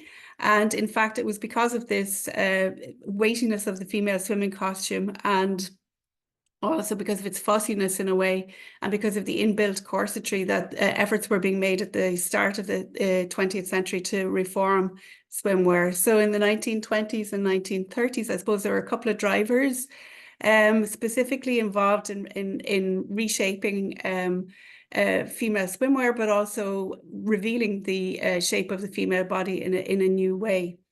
Some of these drivers I'm going to address on each of the following slides. So our female emancipation being one, and 2 of the key symbols of female modernity were the symbol of the flapper and that of the athletic woman. So the flapper is familiar to us all: bobbed hair, little black dress, or indeed a lowered waistline on the dress of any colour, string of pearls, lipstick, cigarette, and often associated with hedonism and decadence. And then on the other side, you had this kind of counterpart, which was the figure of the athletic woman, who very much dominated the media landscape in the 1920s as well. She was a healthy alternative, I suppose, to what was a worrisome figure in some national contexts, the figure of the flapper being associated with vice as well as hedonism. Another driver was advertising. Advertising itself as an industry form was evolving. The way in which products were being marketed to a public was changing. Another driver again was Hollywood, the growth of the cinemas in California, the evolution of the industry there. The development of film genres, the growth, I suppose, of a particular kind of grammar of cinema as well. All of those were influential in terms of shaping what women wanted to do and wear in their leisure time, how they wanted to look and whom they wanted to emulate. And then there were, I suppose, key figures as well, key luminaries of the bathing scene at the time. And I would like to speak a little bit about Gertrude Ederle on the one hand, and the British woman Sonny Lowry on the other, and another British woman, Mercedes Gleitz, as well too. So in terms of female emancipation, I suppose the mid-teens into the 20s, and indeed as late as 1985 in the Swiss canton of Appenzell, marked the achievement of female emancipation via the franchise. Women were entitled to vote, and although that was limited in certain circumstances and places in terms of their age or whether or not they had a university degree, gradually full franchise was achieved. And that came on the back of a very vocal and assertive suffrage movement internationally, where women also were concerned with ideas around dress reform. and mobility and independence and the freedom to move through their cities and through their places of residence without any inhibition. So this idea, I suppose, of female enfranchisement was not just associated with the mental dimension, but also with the physical dimension too. So there was the shedding of the Victorian corsetry, the move into freer and looser clothing, and with that the revelation of a different body shape. So those of you who are familiar, I suppose, with the Victorian dress will know that the women were, you know, trussed in a way that accentuated their bosoms and their behinds, and they were bent into this famous S shape with a tiny waist. And the arrival of the 1920s and the modern girl brought with it its looser form. Some writers have made the point that this also, though, on the back of the growth of advertising and the growth of cinema, brought with it another form of corsetry, which was more invisible, which was the need, once you were wearing, for instance, form-fitting swimsuits, to be able to show a more beautiful shape. And there's a wonderful book by the American author Jeff Wilsey, which looks at the history of the American swimming pool, and he talks quite a bit there about the growth of the swimming pool as an erotic space, not neurotic, erotic, and a space in which America was publicly undressing itself, and accompanying that, I suppose, was an onus on the individual to discipline themselves and to present a beautiful toned and honed body. And other writers have also made the point that, of course, within Art Deco itself, the sort of imagery of the naked woman or of animals such as gazelles, etc., laid an emphasis on a beautiful, lithe, supple, slender form. So this trend of the slender body remained very much something that was desirable until the Great Depression, for obvious reasons, when it wasn't perceived as a welcome thing to be placing emphasis on being slender anymore. Other ways in which, I suppose, dress reform was achieved was through the labour of individuals like Amelia Bloomer in the 19th century in the US, who had wanted for women to be able to cycle and wanted to create clothing that would allow them to move freely. And again, these ideas of freedom and independence and mobility are there. And tennis, Suzanne Langland and others who were beginning to alter what women wore when they played tennis so that they could move better about the court. Another driver here in terms of sort of female emancipation was the connection with the safety that these swimsuits brought. So Annette Kellerman, who's pictured here on the right in this ad, she was one of the first to advocate for a form-fitting tunic-style swimsuit, the one that eventually became popular as a kind of a 1920s favourite, the sort of maillot style of swimsuit. And she said that she didn't want to wear everything that was hanging on a clothesline, so she wanted to shrink and reduce. And her first appearance in a form-fitting swimsuit was at a Royal Variety performance, and she was bare-legged and was informed that she had to cover her legs. So she very quickly sewed on a pair of black tights to her swimsuit so that she was covered from the shoulders to her feet, and that was deemed acceptable. But she was an absolute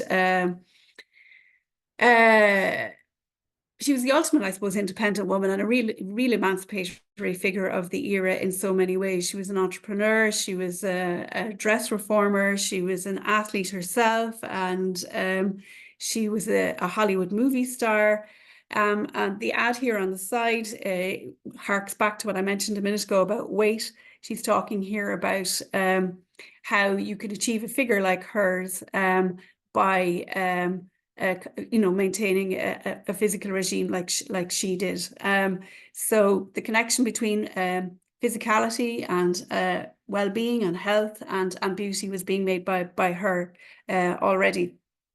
So beauty was in the early 1900s equated with health, and certainly healthy female citizens were also held to be ideal mothers. And you can see that particular dimension here being articulated in different ways within different national contexts. So for instance, in Germany, the idea of the healthy female citizen in the 20s and 30s took on a very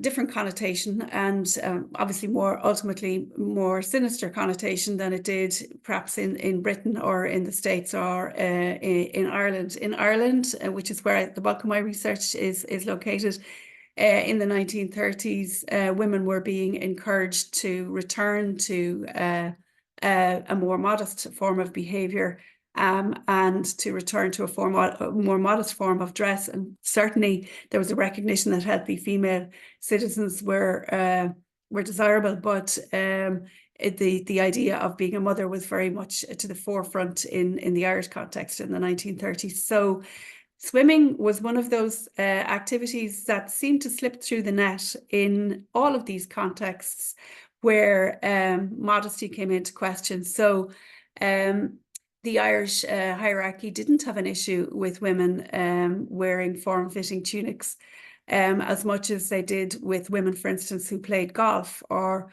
women, for instance, who took part in athletics, which was a particular bugbear of theirs, and where they certainly didn't want women competing alongside men at the same competitive meets.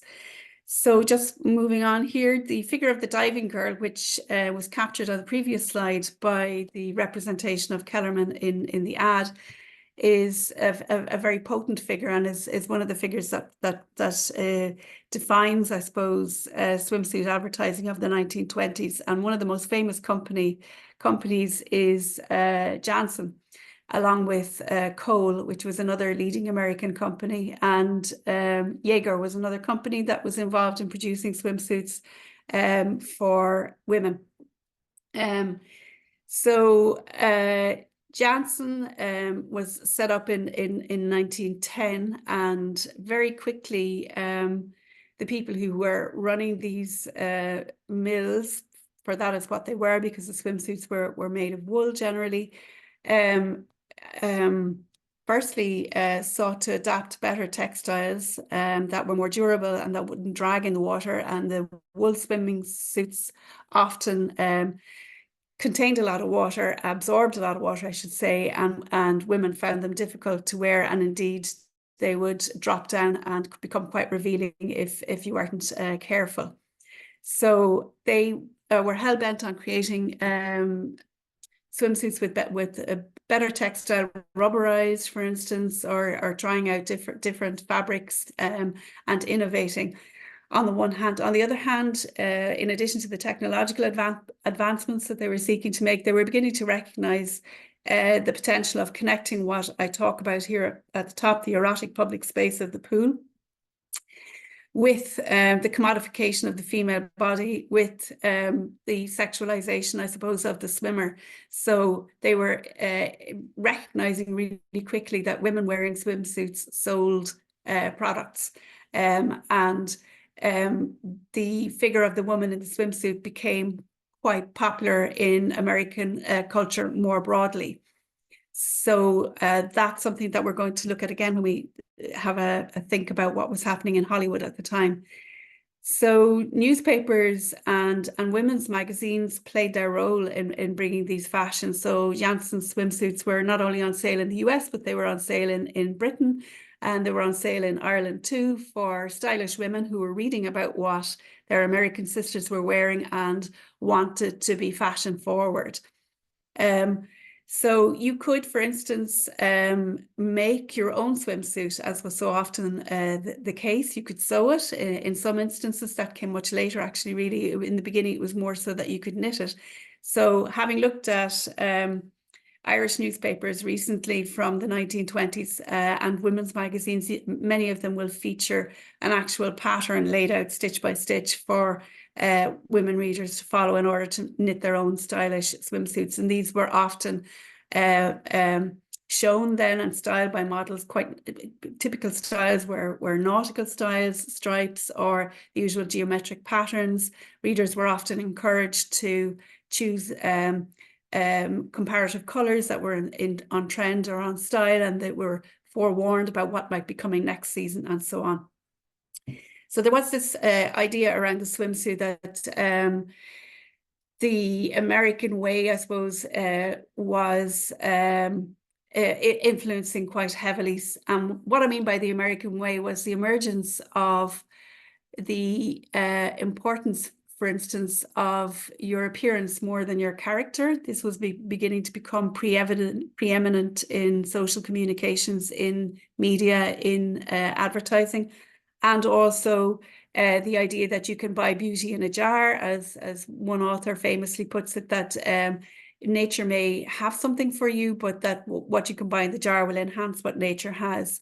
And quite often in the American context, all of this is connected to, for instance, ancillary items like having a tan, and having the tan is a symbol of being leisured and wealthy and healthy. In the Irish context, and I think in the British context as well too, for quite a long period in the 1920s, there was not so much an emphasis on having a tan as on preserving your beautiful white skin and enhancing your complexion through physical activity and the application of Pond's cold cream, for instance. And so you will see advertisements in women's magazines which will take prominent female figures, society women, for instance, who are golfers or who are swimmers, and show them in their swimsuit, again, quite often using the image of a diving girl, which was really potent, and connect that then to the product. So moving along, you can see here that these kind of spaces where women were reading about swimsuits and beach life and leisure were spaces that were aspirational. In the Irish case, certainly they were pegged on women's aspirations to join the middle classes, on upward mobility. And I think that in other national contexts as well, there was this idea around upward mobility, which was attached to them. So on the right-hand side, you can see an extract from a women's magazine, which tells you about the technical aspects of the swimming costumes that players at MGM are wearing. So the smartest 1937 bathing suit innovation is the changeable quality of the shoulder straps. It talks about the neckline, and it emphasizes as well the suntanned skin. This is from 1940. This is Woman's Life, and on the cover again you see two women being towed along behind a boat and enjoying themselves. Now, I can't for the life of me imagine that photograph was taken in Ireland, firstly because cliffs look more like chalk cliffs than they do like any cliffs I've seen there, but maybe some of the Irish people who are tuned in this evening might be able to identify where that is. At any rate, they're having a whale of a time, the pair of them. So moving away to Hollywood, I mentioned Annette Kellerman to you already, and this photograph on the right is a photograph of her, and I'll come back to that photograph in a minute. Hollywood got on board very quickly with women's swimming costumes and why the form-fitting costumes might be a good thing. And as early as 1914, Mack Sennett had begun to produce films with the so-called bathing beauties in them. Kellerman came along in the 1910s. She moved from Australia to the UK in the early 1900s and had been one of the first women to attempt to swim the English Channel in 1905. And she then emigrated to America, where she began to perform in aquatic spectacles. And she toured with those spectacles, sometimes with huge entourages, and did vaudeville and theatre and aquatic spectacles across the UK and in Ireland as well, and also in the US, and made a lot of money that way. She also became a silent movie star and was famous for her diving stunts in the films.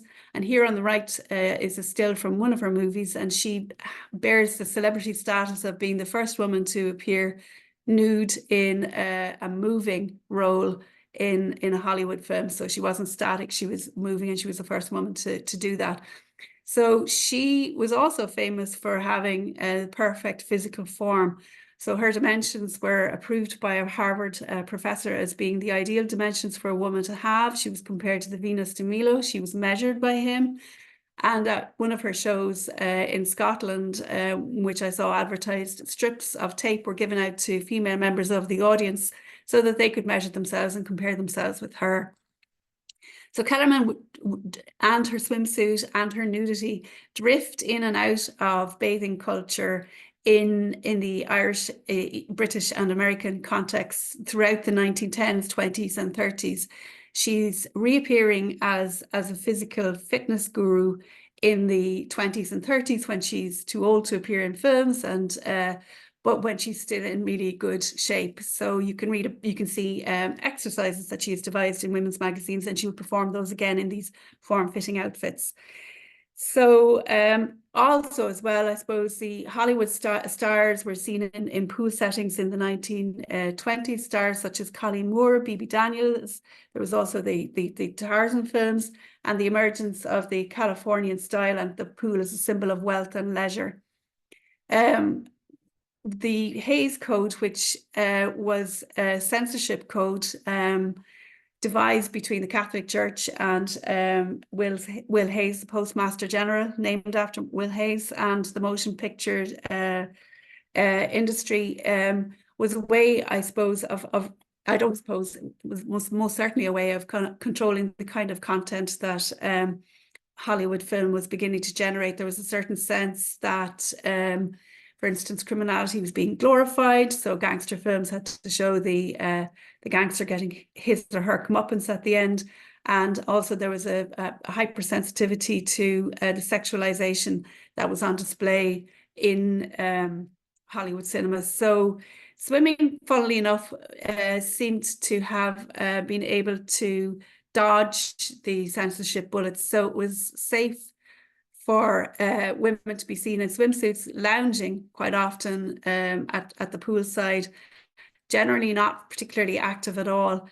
So they were posing, and in a way, there's nothing so surprising about this at all. What it was the spectacularization of the female body.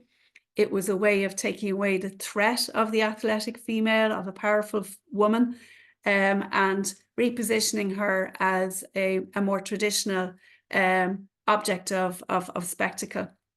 And it really was the case throughout the 20s and 30s that was the way in which Hollywood cinema evolved with regard to the swimsuit and the portrayal of women. So certainly fashion, in terms of fashion, it was quite amazing, and female consumers gobbled up the styles and the look. But in terms of emphasizing women's ability, it was quite conservative. The big breakthrough didn't really come until the female Hollywood star Esther Williams returned, and she was able to bring athleticism back into Hollywood cinema and to demonstrate female prowess. But one of the reasons that Williams was so successful was because she was very beautiful, and so she brought all these things into one. As did Maureen O'Sullivan, the Irish-born actress who played Jane in the Tarzan films. So the emergence of the athletic woman, alongside the flapper, I suppose, and the fashionable image of the swimsuit bathing beauty, was much more troubling in some way for social appetites. Certainly at the end of the 19th century, sports and athletics were framed very much as masculine pursuits, and in the Victorian era, women were seen as the weaker sex. But by the time these women were getting into the water in the 1920s, it was beginning to be apparent that women were far from the weaker sex. There were ideas around gendered citizenship which were beginning to emerge. So states were conceiving of the ideal man, the ideal woman, and again, we can think about Germany in this context, the envisaging of the Aryan superhero, the ideal Aryan woman, the ideal Aryan men. Both of those were very much centered on physically strong, athletic bodies, and in the case of the women, their ability to bear children as well. And in the American context, it was very much about competition and dominance and international profile. And so Theodore Roosevelt Sr. was saying that we have to you know, build these wonderful, strong individuals so that America can continue to be supreme on land and sea. So the arrival of the modern woman and of the flapper was linked to what was perceived as a feminization of the public sphere of public life. Women were coming out of their households, they were playing sports, they were competing, and this was perceived as quite threatening. So one of the ways in which, for instance, male politicians and officials and journalists responded to this was to ridicule these kinds of women, to poke fun at them. In fact, they did that with the flapper as well too. So they would mock the swimsuits that they wore or their carry-on, and they would also mock some of these athletic women. But that subsided, in fact, because what the women had to do often in order to survive was to present themselves as demure, as feminine, as softly spoken, though there were quite a few exceptions to that as well. And what couldn't be denied was the self-discipline of these women, their endurance, their perseverance, their evidence of a disciplined body. In the case of marathon swimmers, their sheer individualism. These women could be on their own for hours, swimming in cold and choppy waters. And when I say on their own, I mean in the water on their own. Obviously, they would have had pilot boats with them. And marathon swimming was clear evidence of these kinds of qualities, which were qualities that had hitherto been deemed male. And so, for instance, here we talk about muscular Mercedes. That's a snip from a video of Mercedes Gleitze, the British channel swimmer preparing for a swim in the North Sea, attempting to cross, which she did attempt 8 times unsuccessfully from Northern Ireland to Scotland. Another reason why we had the emergence of strong, powerfully built women who needed appropriate swimwear were obviously the dawn of the Olympics. So first women participated in swimming events there in 1912 and then continued to do so throughout the 20s with an interruption in the 30s because of the war. And we had then as well Channel Mania in the UK. So the race was on to conquer the English Channel, and the first person to conquer the Channel was going to claim the crown, I suppose, of supremely strong female for their country. So these patriarchal anxieties that I mentioned in the previous slide, this idea of female masculinity, as it were, were also often blurred with a covert fear of queer sexualities. So the sense, certainly there was constantly an emphasis on women being heterosexual when reports were made on female athletes and on them being happily married or looking for a suitor or partnered up, or whatever way they phrased it at the time. In terms of queer writing itself and queer cover for Women of the Year, sport could act as a form of fulfillment for those women who remained unmarried, as it were, which was a rather coy way of addressing the fact that some women definitely didn't want to get married for good reason. So what kinds of strategies of containment were there? So as I have mentioned already, the emphasis on their heterosexual life goals, and you may have seen them in their swimsuits, but you would often then have to see them as well in photographs, accompanying photographs in newspapers, in their dresses or with their hair down and so on. Sponsorship and endorsement were commodifying their bodies, and as I said already, beauty could be in a pot. And it was the case that this kind of Hollywood trend that I mentioned earlier of reducing the woman to rather a passive object in a swimsuit, that really was how the 30s finished out. So here's an image of Mercedes Gleitze, and you can see embodied in her the twin dimensions of the athletic woman, but also the modern beautiful woman. she's sitting here quite passively. It's a studio portrait that was taken in Australia in the early 1930s. The swimsuit that she's wearing is, as somebody observed, I think on the Art Deco Instagram, it's quite modern looking, and the fabric seems to be quite modern.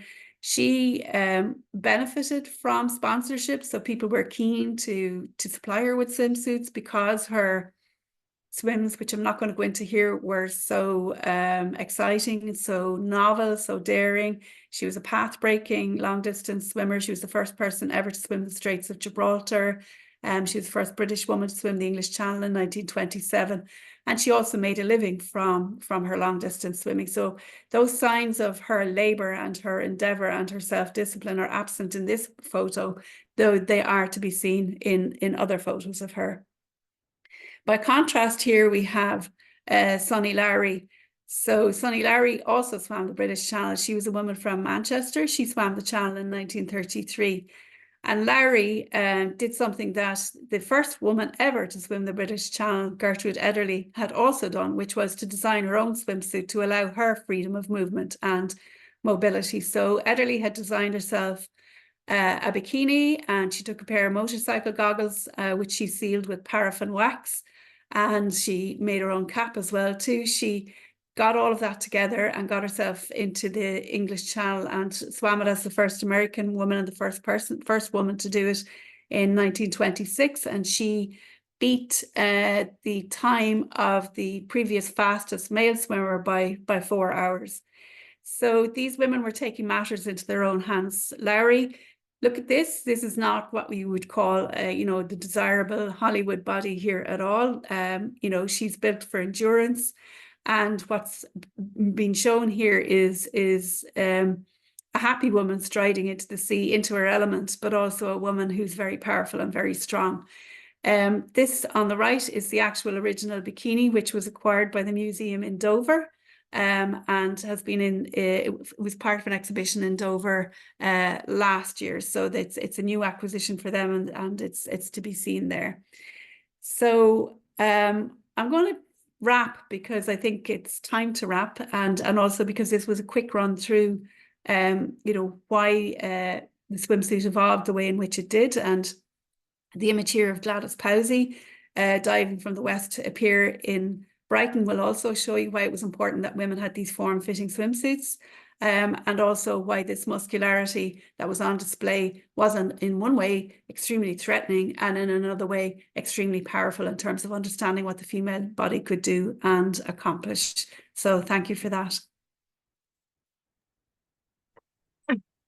Thank you very much, Anna Maria. And I love that picture at the end. I often use that, one of the pier diver, very pertinent for the kind of work I do at the seaside. And really fascinating talk. Thank you very much. You ranged around lots of material, really good, strong stuff. And what a wonderful image of the two-piece, the idea of going into the channel, and that is your choice of swimwear. I mean, that just makes me feel cold thinking about it. Yeah, really superb. And I think actually we've just had a really wonderful mixture of different talks this evening, but that are all interconnected, and you can sort of join the dots, and everything's coming back into the changes that are happening in the 30s and how we're looking at them now is just really fascinating. I don't know whether we've got any questions. I don't think we did have, actually. Lucy asked people if they wanted to ask anything, but there's not really anything coming up. I did just want to ask Chris a quick question, and that was just because I would really like to think that you went to all of the 66 places in your book. How many of you have you been to? Because are they still on a long list that you're working your way around the world for? Kathryn, yes, I should have a disclaimer on the front of my book or something, that I didn't manage to. The publishers very generously offered me the opportunity to spend my whole advance on traveling the world to all the pools, which I thought was very kind of them, but unfortunately I couldn't make it add up. So there are a certain amounts still on my list. I did a full tour of Ireland and of Brittany, and I managed to get to Australia for work, so I did a couple there, and the Canary Islands, and obviously Scotland and Cornwall. So I think on that Okay. basis, we all need to go and buy Chris's book, and then sort of we can tick them off, and maybe as a sort of joint effort we can get around them all. I think no more questions in there, so really I just want to extend my thanks of well, Ruthie's going to close, but thank you ever so much for a fascinating and entertaining evening. Thank you to all our speakers. It's been brilliant. Thank you. Okay, thank you so much, Kathryn, for chairing 4 brilliant talks for a second time. And that this whole event's been really interesting and inspiring. Thank you to everyone for your talks. We're all so grateful to Chris, Emily, George, and Anna Maria. And I think you've inspired everyone to support and hopefully visit some Lidos and maybe even do some open air swimming, whilst feeling a bit more aware of the history and background of the Lido and outdoor swimming generally. And this awareness will be because of our amazing speakers tonight. Thank you. Everyone who's purchased a ticket for tonight's webinar will be sent a Vimeo link so you can watch this webinar again. And finally, we'll see you again on the 15th of October, I hope, for a spooky themed talk with Dr. Kate Sherrill called Fruits and Fallacies, the Spiritualist Revival of the Interwar Years. So nice and seasonal for the Halloween month. Please go to our website for more information, artdecosociety.uk, and you can also keep up to date with what we are doing on Instagram and X at Art Deco Society UK, and Facebook, Art Deco Society UK. Thank you very much. Just seeing, yeah, okay, so Lucy's just posted the links if you'd like to book for the next webinar. Thank you again, everyone. Have a lovely evening and good night. Thank you. Bye.